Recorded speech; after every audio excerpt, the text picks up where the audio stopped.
Kylian Mbappé est-il en train de gâcher sa fin d'histoire et sa sortie avec le Paris Saint-Germain? On va voir tout ça dans cette vidéo. Salut à tous les gars, c'est Azial. Aujourd'hui on se retrouve pour une nouvelle vidéo où encore une fois on va parler de Kylian Mbappé, de sa future sortie et de comment est en train de finir cette histoire entre le PSG et Kylian Mbappé. On va aussi revenir sur pas mal de déclarations, notamment une de Jérôme Bretagne qui, pour une fois, je la trouve plutôt intéressante. Je trouve qu'il a été plutôt dans le juste. Il a parlé d'Mbappé et du coup son comportement et sa sortie après le classique face à Marseille.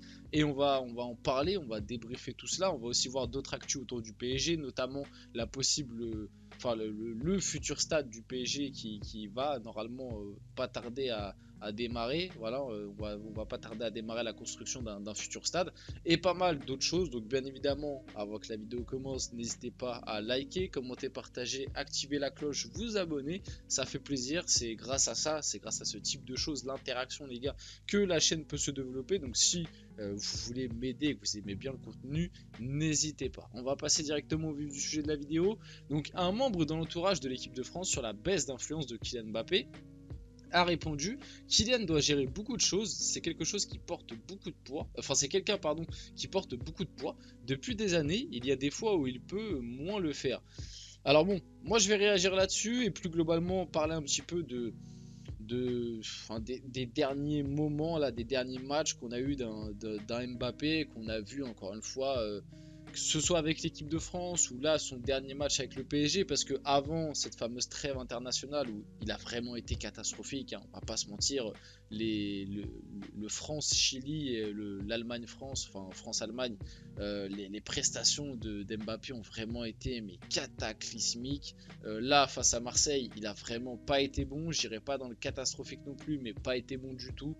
Et puis voilà, et en fait finalement, si tu dois faire honnêtement, hein, un truc un peu global et parler de la saison, moi je suis désolé. Peut-être que certains vont me tomber dessus, ils vont me sortir encore une fois les stats, parce qu'à chaque fois qu'on dit qu'Mbappé n'est pas bon, ça nous sort les stats. Oui, cette saison, Mbappé a fait ses stats, mais je suis désolé, la saison d'Mbappé, globalement, elle est pas bonne. Elle est pas bonne du tout, t'en attends plus. J'irai pas jusqu'à dire qu'elle est pire que la saison dernière, parce que pour moi la saison dernière c'était un PSG catastrophique et même les individualités n'ont pas été bonnes. À la limite, il y a Neymar et Messi qui avaient fait 6 bons premiers mois avec d'autres personnalités. Tu vois, tu peux sortir l'année dernière un Danilo qui avait été plutôt bon, etc. etc. Je ne peux pas ressortir tous les joueurs, mais vous avez capté. De toute façon, j'avais fait une vidéo à l'époque sur la chaîne où j'avais fait un bilan de la saison dernière.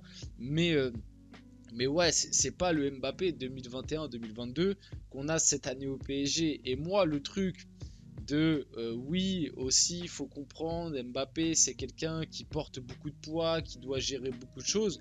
Je suis désolé, mais c'est pas sur ça que je vais l'excuser, parce que toute cette situation-là, encore une fois, c'est lui qui l'a provoqué, j'ai envie de vous dire.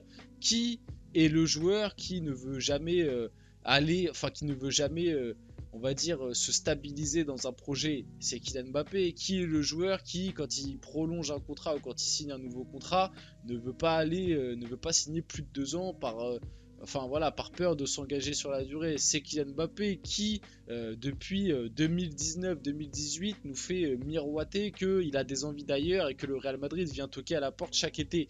C'est Kylian Mbappé, en fait, au bout d'un moment. Qui a voulu le brassard de capitaine en équipe de France? C'est Kylian Mbappé aussi. Donc qui est obligé de venir répondre aux questions après une défaite d'un match de l'équipe de France? C'est Kylian Mbappé, parce que c'est lui-même qui a exigé ce brassard. Au bout d'un moment, on peut pas lui sortir l'excuse de il a beaucoup de choses à gérer, c'est quelqu'un qui en ce moment il a une pression en dehors du terrain et donc on peut expliquer ses mauvaises performances par rapport à ça. Non, je suis désolé, cette excuse elle ne tient pas la route. À Mbappé, on en attend plus, en termes de performance, en termes de comportement aussi, de body language. On en attend beaucoup plus, parce que je suis désolé, on parle souvent d'Mbappé avec le PSG, etc. Et souvent, bizarrement, à chaque fois qu'Mbappé est mauvais avec le PSG, c'est la faute de Luis Enrique, la faute du PSG, le PSG qui a mal géré. Le PSG a sa part de responsabilité. On l'a toujours dit, mais Mbappé aussi. Il ne faut pas tout dédouaner à Kylian Mbappé dans toute cette histoire Mbappé et le PSG. Maintenant, avec l'équipe de France, je suis désolé, mais c'est pas un capitaine. Moi, je suis désolé, mais quand un capitaine ton équipe est en train de prendre le bouillon contre l'Allemagne, enfin ton pays même, parce que c'est pas seulement ton équipe, c'est ton pays est en train de prendre le bouillon contre l'Allemagne 2-0 et que tu fais même pas le petit effort histoire de juste venir bloc équipe et de défendre un minimum. Je suis désolé, mais quand t'es joueur, je sais pas comment réfléchissent les joueurs de l'équipe de France ou même les joueurs du PSG quand Mbappé est capitaine, mais moi en tout cas je suis joueur, je vois mon capitaine qui s'en fout, il a une attitude désintéressée. Et bah franchement moi ça me foutrait le seum, ça me foutrait le seum, je serais dégoûté. Mbappé, je l'ai toujours dit, moi c'est un leader technique si vous voulez, mais ce n'est pas un leader de vestiaire, ce n'est pas un capitaine, c'est pas un leadership. Encore une fois cet été quand il a fait toute cette zumba là pour qu'on fasse des votes pour élire le capitaine du PSG sur la saison, le gars est arrivé quatrième et tellement il avait le seum, il a voulu refaire des votes, voter blanc et il est quand même arrivé quatrième. Et malgré qu'il soit arrivé quatrième, on lui donne quand même le brassard quand Marquinhos n'est pas là, alors que normalement un Danilo doit être devant lui et je crois que celui qui était devant lui aussi c'était Kimpembe, mais Kimpembe est pas là non plus, blessé. Donc voilà, au bout d'un moment le gars veut tout avoir et quand tu veux tout avoir, tu veux tout gérer, tu veux tout contrôler, et bah faut accepter d'avoir aussi les côtés négatifs de tout ça et il faut pas après venir se dédouaner en expliquant ah oui mais il gère tout donc vous comprenez c'est pour ça qu'il est moins bon. Bah non, moi je suis désolé, cette excuse elle ne passe pas avec moi. Kylian Mbappé appréhende la manière dont le grand public va accueillir son départ du PSG, c'est possiblement l'une des raisons de sa baisse de régime actuel. Pareil, tu peux pas expliquer sa baisse de régime actuel par ça, parce que pareil, c'est toi qui l'as voulu. À ton avis, comment va appréhender le public? En ce moment, t'es pas bon. En ce moment, à chaque fois que tu sors, l'équipe marque, ou l'équipe en tout cas montre un meilleur visage. T'as un comportement qui va à l'encontre de la direction du club et en fait, tu as un comportement où tu penses qu'à toi. Encore une fois, le meilleur exemple, c'est le dernier match, le classique au MPG. Tu sors, tu boudes, tu mets une story Instagram pour montrer que t'es pas content. Et bah voilà, encore une fois, comment nous, en tant que supporters du PSG, tu veux après qu'on nous explique qu'on doit vénérer Mbappé? Ben non, je suis désolé, Mbappé, ça reste un joueur comme un autre qui est passé par le club. Certes, il a fait des choses exceptionnelles, meilleur buteur de l'histoire du PSG, merci beaucoup, rien à dire là-dessus. Grâce à ça, on se rappellera de toi, tu resteras quelqu'un d'important qui a marqué le club. Mais maintenant, avec tous les côtés négatifs aussi que tu as fait au PSG, je suis désolé, on peut pas te...